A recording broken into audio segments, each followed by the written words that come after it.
Hey guys, Mega Mr. Van here, and I want to talk to you about a concept that was inspired by a Twitter chat on the luthed feed. That's hashtag LUTHED. I recommend checking it out. They have their chat every Monday night starting at 9 p.m. Eastern Time. So on 4/4, April 4th, there was this fantastic chat about 3D printing. And I thought I would share some of my thoughts that I gathered from the chat itself, as well as some things that might help you if you are considering getting a 3D printer for your school. So let's take a look at those. What is 3D printing, really? Well, the best way to explain it is essentially taking just 2D layers of plastic and putting them on top of each other, just layer after layer. Kind of like taking paper and putting it on top to make a three-dimensional image. And that's really the best explanation for it. You then use a software that gives XYZ coordinates that the printer interprets to put the plastic out in the needed area to build your shape.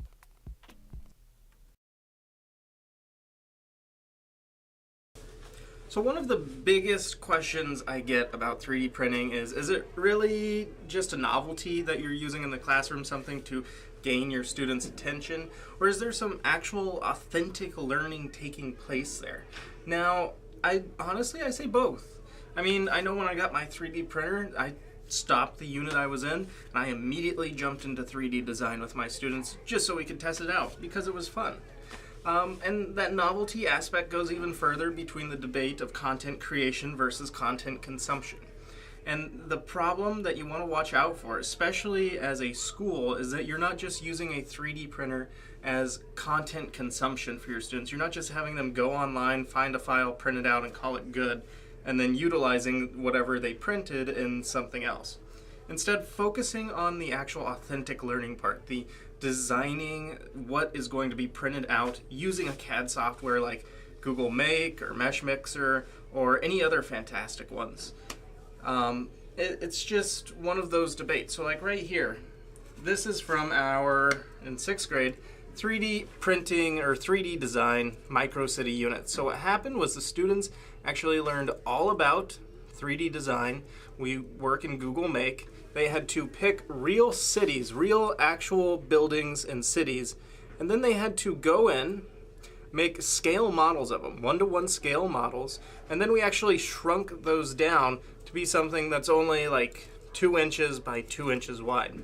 And what's cool about this is that students are actually learning the whole process of 3D design, how to visually see something, have an idea, create it, and then from there print it out and have a physical model that they can hold.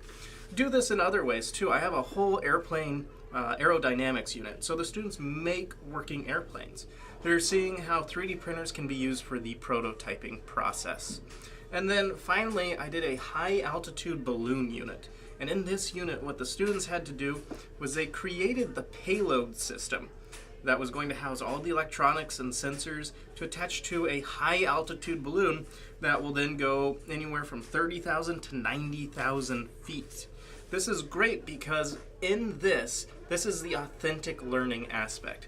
They're not just finding something online, they're not just using it as a novelty item, print something they can use later on. Instead, they're actually using it to complete a project. And that's where the authentic learning piece comes in. And really what conquers, I should say, the novelty piece is when you make your 3D printer the key part, being able to centralize everything around it, that the project really couldn't be completed without it, then it forces the students to learn in depth on how to use a 3D printer to leverage it for their success.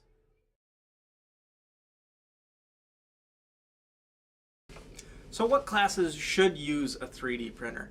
Well, in any true project-based or inquiry-based or even problem-based learning, any class can use a 3D printer. And you know, it doesn't even have to be that style of teaching.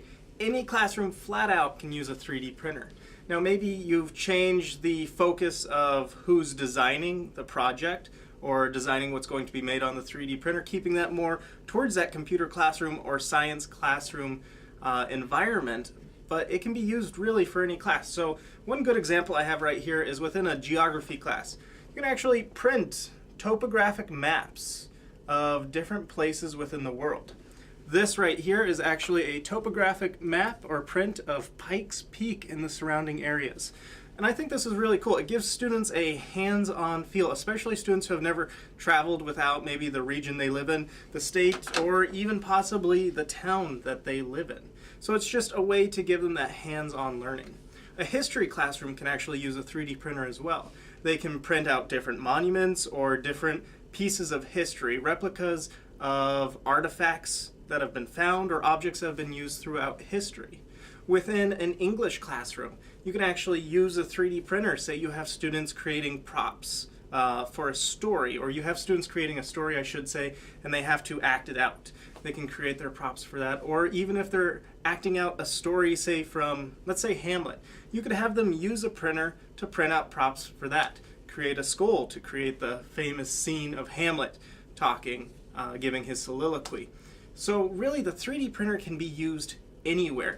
You just have to be trying to find ways to use it. But it is a fantastic investment in that sense that it's not just limited to your science classroom or to your computer classroom or even your art lab. But it can be used with anyone. All right, and finally, a fantastic use for a 3D printer within your school is printing these guys. These doorstops that seem to go missing all the time. I have actually printed a bunch of these for different teachers, and when they go missing, hey, you know what? I just print another one. And they work wonderfully. Check it out.